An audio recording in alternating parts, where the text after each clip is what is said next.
Hi everyone, my name is Risha. Today is the 4th of August 2024. I'll be going over week 32's results for the SPY front testing day open day close strategy. So without further ado, let's just get into the video. So on the 29th, this week was pretty bad for us since we had a buy order and we made a loss of 0.232%. On the 30th of July, we had another buy signal and we had a loss of 0.779%. On the 31st, we had another buy signal, but we made a small profit of $3,477 or 0.331%, bringing our cumulative return up to 5.023%. However, we had started the week at 5.704, so this is still, we're in a net loss.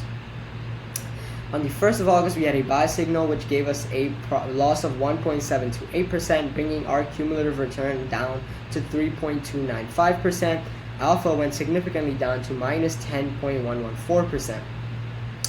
On the last day, we made a profit of $5,472 or 0.529%, bringing our cumulative portfolio up to 3.824% and our alpha slightly above to minus 7.724%.